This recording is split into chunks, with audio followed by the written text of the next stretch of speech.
Good day, grade 11, St. Thomas of Aquinas. This is the continuation of Unit 3, the process of evolution. But before we start with our lesson, let's pray first.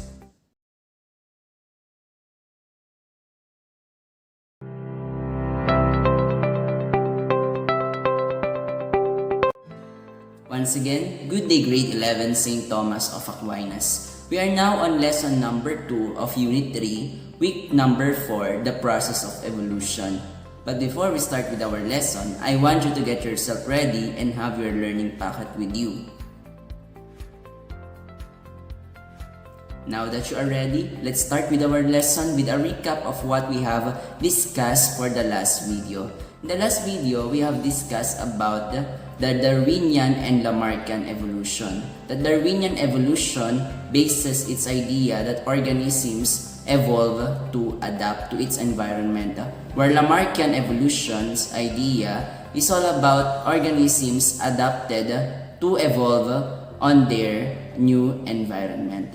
Now we are going to discuss the evolutionary evidences that lead to the studies of evolution by the two great scientists. For this lesson, we have one objective, and that is describe how the present system of classification of organisms is based on evolutionary relationships. Okay? The basis for naming the organisms that we know today is called as the study of the taxonomy, or the classifying and naming organisms. That way of classification of organism is based on evolutionary relationships. Modern taxonomy organizes living things in the context of evolution. Scientists use different kinds of information to classify organisms. It is based on their fossil record, morphology, embryology, chromosomes, and macromolecules or DNA and proteins. Okay, alam natin na ang mga organisms is classified into different kingdoms, different phylum, different classes. Paano nga ba na hati-hati yung mga organisms in the different kingdoms, phylums, classes, and other classification? It is based on the fossil records, morphology, embryology, chromosomes, and macromolecules, which will be the main focus of our lesson. Let's start with fossil record. We can trace some changes over time through fossil record. So nalalaman natin kung saan naka-place yung mga organism on the geologic time scale using their fossil record, kung saan sila natagpuan, kung sa anong layer sila ng rocks nakita or na-discover. So yun ay napag-aralan na natin sa ating history of the earth. So pwedeng malaman kung saan nakapares or nakalinya yung mga organisms, depende kung sa anong era or sa anong period sila natagpuan. Okay, so isa yung evidence or evolutionary evidence para maklasify yung mga organisms. Next one is the morphology or the shape and function. So ito yung tinatawag nating pentadactyl limb. Okay, so binase rin yan. Isa rin tong basis, evolutionary basis kung paano na-classify yung organisms. So sabi ko nga sa inyo kanina, yung mga organisms na merong pentadactyl limb are related to each other. Therefore, they might belong to a single classification of organisms. Halimbawa, yung mammal or yung humans, cat, whale, and bat. Ano ba yung common sa kanila? Okay? Yung humans, cat, whale, and bat. They are all mammals. Okay? They are all kinds of mammals, and they all have pentadactyl limbs. So therefore, they are related to each other.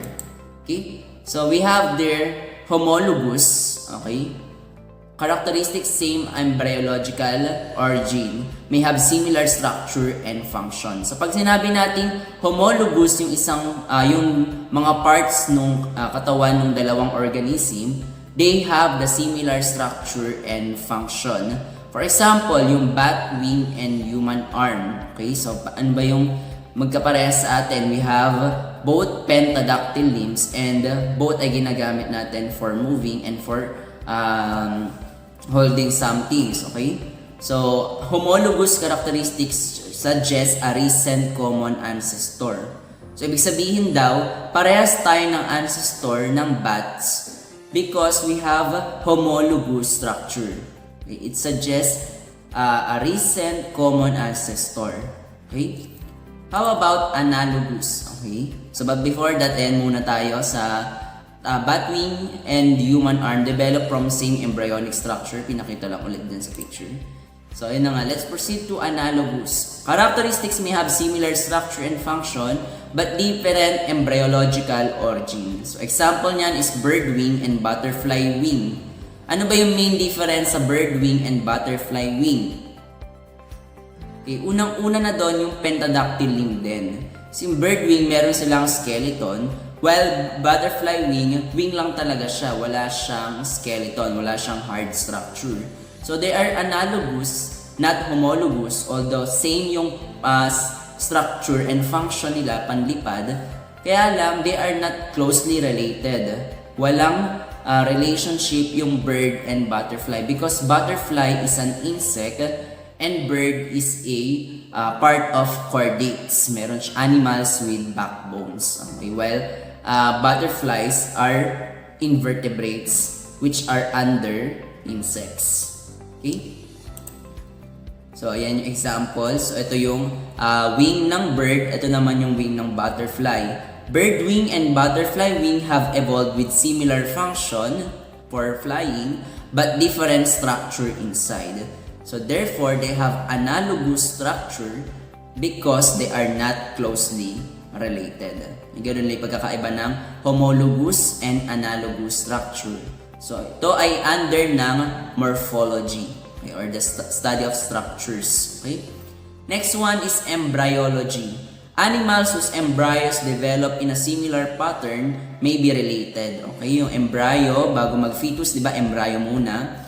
Okay, so kapag ka magkakamukha yung embryological development, it suggests that we have similarities or relationships. Pwedeng galing sa common ancestor. Halimbawa, sa mga chordates or animals with backbone, ganito mostly ang itsura ng embryo. Okay? So, fish, salamander, tortoise, chicken, rabbit, human, we all develop from the same pattern of embryology or embryo. So, meron, ayan, makikita nyo, pare-parehas na may eyes, may tails, may gills, okay? And may chordates. Okay? Ay may notochords na tinatawag. Notochords, yan yung magiging backbone kapag ka lumaki na or na-develop na into fetus yung embryo. So, once na magkakamukha yung embryological development, it means that or it suggests that we have a relationship or the organism have the same ancestors. Okay? Chromosomes. Similar karyotypes suggest closer relationships. So, nabanggit ko nga kayo kanina na kaya ina-assume na tayo ay may relationship with the apes because we share almost the same number of chromosomes with them. Okay, kung naalala nyo nung grade 10 science, kung naggupit-gupit kayo ng karyotype para ma-determine yung magkakaparas na chromosomes, so ganyan yun. So we have 46 chromosomes while chimpanzee has 48 chromosomes. So dalawa lang yung difference. Dalawang chromosomes lang yung wala. Chimpanzees have 2 smaller chromosomes, pairs we don't have. Humans have 1 larger chromosome pair, number 2, that they don't have. Okay? So meron lang dalawang pagkakaiba within in terms of numbers and in terms of the size of the chromosomes. But we're almost the same. So kaya nga sinasabi nila that there might be a common ancestry or a common descent between the humans and the chimpanzees or apes. And last one is the macromolecules. Compare molecules like proteins and DNA. Organisms with similar sequences are probably most closely related. Okay? So yun nga, napag-aralan na din natin yan, yung pagta-translate ng DNA codes, di ba? Nagiging proteins yon, yung arginine, valine, guanine, yung mga gano'n na nagkaroon, kung na-experience to ng ibang transferring, kayo mismo yung nag-decode kung ano yung magiging itsura ng organisms. So kapag ka magkakamukha yung sequencing ng DNA codes and ng protein codes, most probably meron silang common descent or common ancestry. Parang sa tao lang yan, di ba? Kapag ka 99.999%, ganoon lang kasi yung sa atin kapag ka nagdini-DNA test, di ba? 0.001 lang yung ating difference sa ating mga parents. Kasi meron lang tayong kaunting persyentong naiiba sa atin. So, ibig sabihin nun, kapag ka magkakamukha ng DNA sequence and protein sequence, probably meron tayong common descent with other organisms. Okay? So, those were the evidences for evolution that is used to classify organisms.